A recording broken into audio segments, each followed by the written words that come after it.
Sahabat sekalian, kita berjumpa di dalam program Hujah episode yang ke-10. Dalam 3 episode yang terakhir, kita telah melakukan kajian kritis terhadap narasi-narasi yang muncul dari channel Guru Gembul. Di mana di episode yang ke-7, kita telah membahas narasi yang perlu kita kritisi dikarenakan dari channel itu mengatakan bahwa berbicara tentang Tuhan itu sama sekali tidak berfaedah. Tentu saja ini adalah ungkapan yang keliru dikarenakan justru Al-Quran mengajarkan dialektika dan diskursus sebagai sebuah cara yang sangat penting untuk mengenal Tuhan. Di episode yang ke-8 kita melanjutkan tentang narasi dari channel itu yang memahami ketuhanan atau konsep ketuhanan justru secara sekuler dan liberal. Tentu saja itu tidak sesuai dengan ajaran Al-Quran Al-Karim. Dan yang ketiga, di episode 9, kita telah membahas satu topik yang bisa meruntuhkan ketuhanan orang-orang yang beragama. Ketika channel itu mengkritisi kenapa agama dan khususnya Islam menjelaskan mengenalkan Tuhan secara personifikasi atau antropomorfisme. Bahwa Tuhan punya tangan, bahwa Tuhan itu berbicara, Tuhan mendengar, melihat, dan seterusnya. Sudah kita kritisi bahwa itu adalah sebagian cara untuk memperkenalkan Tuhan yang sebenarnya jauh lebih kompleks dari itu. Karena selain diajarkan atau diperkenalkan secara personifikasi, Al-Quran memperkenalkan Tuhan secara lebih kompleks lagi, secara keilmuan, di mana Tuhan itu telah mewujudkan sebagian eksistensinya ke dalam semua ciptaannya termasuk jagat raya dengan segala isinya. Di mana Tuhan digambarkan adalah yang paling awal, yang paling akhir, kemudian lahiriah, batiniah, dan seterusnya, dan seterusnya. Bahkan Tuhan lebih dekat kepadamu daripada urat lehermu. Lebih kompleks lagi, kemudian Allah mengatakan di dalam Al-Quran itu bahwa pemikiranmu, pemahamanmu, kesimpulanmu terkait dengan eksistensi, apalagi wujud Tuhan itu sesungguhnya bukan begitu. Laisa kamitslihi syai'un. Allah tidak seperti apapun yang kalian bayangkan. Itu sudah kita lakukan kajian kritisnya di episode 7, 8, dan 9. Hari ini ada bagian yang tertinggal dari channel itu yang kemudian perlu saya klarifikasikan, perlu kita kritisi dikarenakan bisa menyesatkan pemahaman umat khususnya terkait dengan ketauhidan di dalam Islam. Yaitu ketika dia merujuk kepada sebuah narasi yang sangat populer sebetulnya, tetapi kemudian keliru memahaminya secara fatalistik. Yaitu sebuah ungkapan bahwa janganlah berpikir tentang zat Allah. Yang bisa difikirkan itu adalah ciptaannya atau makhluknya. Supaya kita mendapatkan gambaran bahwa ada kesalahan interpretasi yang dilakukan oleh channel itu terhadap ungkapan ini, mari kita dengarkan cuplikan dari ungkapan narasumber di dalam channel Guru Gembul itu. Ya kalau misalkan kita mau berdiskusi, berdiskusilah sesuatu yang berfaedah. Diskusilah tentang dalam bahasa yang sangat tradisional dan dogmatis, berpikirlah tentang ciptaan Tuhan, bukan tentang Tuhannya. Jadi berbicara itu ya tentang bagaimana cara mengelola sampah seperti orang-orang di Banyumas misalkan, bagaimana cara kita itu membuat energi terbarukan seperti orang-orang Prancis, bagaimana caranya kita menciptakan komputer kuantum seperti yang dilakukan oleh orang-orang Amerika Serikat, bagaimana keranjingannya orang Korea dan Jepang terkait dengan nanoteknologi dan sebagainya. Ada 3 hal penting yang dikemukakan melalui narasi ini. Yang pertama adalah dia berpendapat berbicara tentang Tuhan, diskusi tentang Tuhan itu sama sekali tidak berfaedah. Berdiskusilah yang berfaedah saja. 1. Yang kedua, kemudian dia mengatakan diskusi yang berfaedah itu adalah mendiskusikan tentang ciptaan Tuhan, bukan tentang Tuhannya. Itu yang kedua. Yang ketiga, kemudian dia mencontohkan apa yang dimaksudkan berbicara tentang ciptaannya, bukan tentang Tuhan, maka dia menceritakan berbicaralah tentang sampah, tentang teknologi, ya, sains, ilmu pengetahuan, termasuk terkait dengan komputer, AI, dan sebagainya, dan sebagainya. Sahabat sekalian, kalau kita telisik, kita cermati narasi ini, maka ini sungguh sangat menyesatkan. Yang pertama, ketika dia mengungkapkan bahwa diskusi yang bermanfaat itu adalah diskusi selain Tuhan. Itu tentu saja adalah sebuah ungkapan yang sangat fatalistik. Kita sudah membahas di episode yang lalu, justru Al-Quran mendorong kita berbicara, berdiskusi, mempelajari, mentadaburi tentang ketauhidan melalui dialektika atau dinamika pemikiran dan diskursus, bahkan dengan cara beradu argumentasi, klarifikasi, berdiskusi, dan sebagainya, dan sebagainya. Jadi itu poin yang pertama yang sangat penting, yang bisa menyesatkan pemikiran khususnya umat Islam yang didorong untuk mempelajari ketauhidan. Yang kedua, kesalahan fatal dari narasi itu adalah ketika dia mengungkapkan yang perlu dibicarakan itu adalah makhluknya, sampai di sini benar, tetapi ketika dia mengungkapkan dan jangan berbicara tentang Tuhannya, itu adalah kesalahan yang sangat mendasar. Karena isi Al-Quran 3.000 ayat lebih justru berbicara tentang Allah, memperkenalkan Allah, mulai dari secara personifikasi, secara antropomorfism, kemudian secara scientific, secara ilmiah, dan kemudian secara spiritualitas yang kita tidak lagi bisa membayangkan tentang eksistensi ketuhanan, khususnya tentang zatnya. Jadi narasi yang semula itu mengatakan bahwa berbicara tentang makhluknya, jangan berbicara tentang zat Tuhannya, kemudian difahami sebagai jangan berbicara tentang Tuhannya. Tentu saja ini menjadi salah kaprah, karena kemudian misleading, salah arah. Yang dimaksudkan jangan berbicara tentang zat Tuhan itu, memang kita tidak akan pernah bisa menggambarkan terkait dengan zat Tuhan itu apa, bagaimana, seperti apa, dan seterusnya, yang oleh Al-Quran digambarkan sebagai laisa kamitslihi syai'un. Tetapi berbicara tentang Tuhan selain zatnya, itu sangat dimungkinkan dan kemudian bahkan diajarkan, didorongkan di dalam agama ini.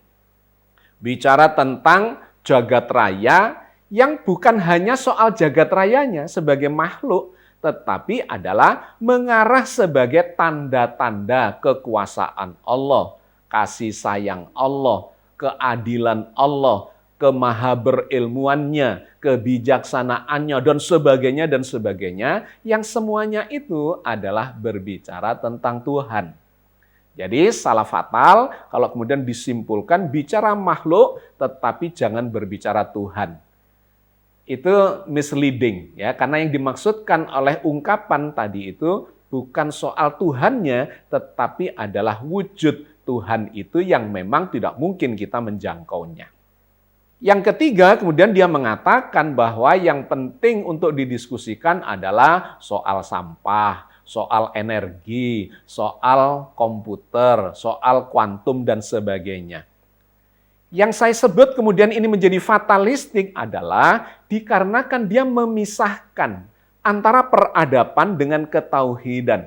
Seakan-akan beragama itu tidak penting untuk membicarakan Tuhan, mengenal Tuhan, bahkan mendekatkan diri kepada Tuhan. Yang penting adalah urusan-urusan peradaban, urusan manusiawi, atau lingkungan dan sebagainya. Dia telah berpikir secara sekuler, memisahkan urusan duniawi dengan ukhrawi, urusan kemanusiaan dengan urusan ketuhanan. Padahal Al-Quran mengajarkan ada hablum minan nas, urusan kemanusiaan, peradaban, hukum-hukum, dan segala macam realitas kehidupan manusia di dunia ini. Tapi itu semua dilandasi dengan ketauhidan yang benar. Dikarenakan orang belajar memahami peradaban dan mempraktekkan, kemudian mengelola peradaban ini tanpa dilandasi ketuhanan, maka hasilnya itu memunculkan masalah besar di dalam kehidupan. Dikarenakan manusia kemudian berebut kepentingan, tidak adil, tidak mensyukuri, tidak rahmatan lil alamin, dan seterusnya. Itulah akibatnya kalau kita ini memahami agama, khususnya Islam, hanya dalam sudut pandang yang sekuler. Memisahkan antara ketauhidan dengan peradaban atau hablum minallah dengan hablum minannas. Jadi dalam konteks keislaman, maka sudut pandang yang diberikan oleh narasi-narasi yang muncul dari channel Guru Gembul itu menyalahi apa yang diajarkan oleh Al-Quran Al-Karim. Dan yang kemudian lebih parah dan fatal adalah ketika dia mengungkapkan dua narasi yang di-quote berikut ini. Dia mengutip dari Martin Baudry, otak manusia adalah produk dari evolusi yang buta dan tidak terarah. Mereka dirancang untuk memecahkan masalah praktis yang menimpa kelangsungan hidup dan reproduksi kita, bukan untuk mengungkap struktur alam semesta. Quote kedua ini memiliki logika yang tidak sinkron. Di bagian pertama, dia mengatakan bahwa otak manusia adalah produk dari evolusi yang buta dan tidak punya arah. Artinya dia ingin mengatakan bahwa otak manusia ini sesungguhnya kebentuk secara kebetulan. By accident, kecelakaan evolusi saja sehingga manusia memiliki kemampuan otak yang seperti ini. Tetapi menariknya di kalimat berikutnya dia mengatakan bahwa mereka, maksudnya otak manusia ini, dirancang untuk mengatasi masalah-masalah praktis dalam kehidupan manusia dan reproduksinya. Kita melihat pertentangan logika di sini. Di kalimat pertama mengatakan bahwa otak adalah produk evolusi yang kebetulan, tetapi di kalimat yang kedua dia mengatakan otak itu dirancang hanya untuk menyelesaikan masalah-masalah praktis dan tidak mungkin untuk bisa memahami tentang struktur alam semesta. Anda lihat di sini tidak konsisten logikanya. Di satu sisi otak terbentuk secara kebetulan karena evolusi, di sisi lain dikatakan otak dirancang untuk kebutuhan tertentu. Maka dengan logika yang kontradiktif seperti ini, kita tidak bisa membangun kesimpulan apapun. Dikarenakan memang ya tidak memunculkan kesimpulan yang logis dengan mengungkapkan premis-premis yang tidak konsisten dan tidak logis itu. Dan lebih fatal adalah pada quote yang ketiga. Ketika dia mengatakan bahwa akal manusia ini sesungguhnya diciptakan atau terbentuk dikarenakan untuk memenuhi hawa nafsu manusia. Ada HP, ada laptop, dan segala macam yang ada di dunia ini adalah hasil dari akal manusia yang semuanya itu untuk memenuhi hawa nafsu. Berikut ini kutipannya. Tapi semua produk dari akal pikiran manusia tujuannya untuk apa? Untuk memenuhi hawa nafsu manusia. Handphone diciptakan untuk apa? Untuk memenuhi hawa nafsu manusia, untuk bisa berkomunikasi dengan orang banyak, untuk bisa melihat gambar di luar sana, untuk menemukan berita dan informasi di luar sana, kemudian untuk memudahkan kita untuk mengakses tayangan-tayangan yang menyenangkan dan sebagainya. Jadi akal pikiran dibuat untuk memenuhi hawa nafsu manusia. Menurut saya ini adalah sebuah kesimpulan yang fatal secara logika dan hanya mengambil sisi negatif dari akal kecerdasan itu. Karena sesungguhnya akal kecerdasan itu bersifat netral. Kalau mau dipakai untuk yang baik, ya dia akan menghasilkan segala macam yang baik-baik. Bahkan dalam peradaban manusia, bukan hawa nafsu. Kalau hawa nafsu itu artinya nafsu yang merusak. Tetapi akal yang cerdas, akal yang baik, dia belajar tentang kebajikan dan mengamalkan kebajikan, kemanfaatan di dalam kehidupan manusia. Tetapi kalau memang dipengaruhi oleh hawa nafsu, kepentingan belaka, ya dia akan menghasilkan yang negatif, yang buruk-buruk. Jadi menurut saya terlalu fatalistik dan berlebihan ketika dia mengatakan akal manusia itu hanya untuk memenuhi hawa nafsu belaka. Bagaimana Al-Quran mengajarkan tentang akal manusia itu luar biasa. Al-Quran justru mengajarkan manusia tidak akan bisa mendapat pelajaran dari kebaikan-kebaikan, kemanfaatan, dan membangun peradaban yang rahmatan lil alamin ketika dia tidak memiliki akal yang sehat Wa ma yadzakkaru illa ulul albab. Dan tidak bisa mengambil pelajaran dari dalam Al-Quran atau dari manapun pelajaran yang baik-baik kecuali orang-orang yang menggunakan akalnya. Dan terkait dengan akal itu, Allah menghamparkan ayat-ayatnya di alam semesta. Misalnya yang disampaikan Allah di dalam surat Yusuf ayat 105. Wa ka'ayyim min ayatin fis samawati wal ardi yamurruna 'alaiha wa hum anha mu'ridun. Dan banyak sekali tanda-tanda kekuasaan Allah di langit dan di bumi yang mereka melaluinya tetapi mereka berpaling darinya. Dan terkait dengan ketauhidan, bahkan Allah menggambarkan tanda-tanda di seluruh jagat raya itu menunjukkan bahwa Allah sebagai Tuhan pencipta alam semesta itu telah meliputi seluruh alam semesta itu.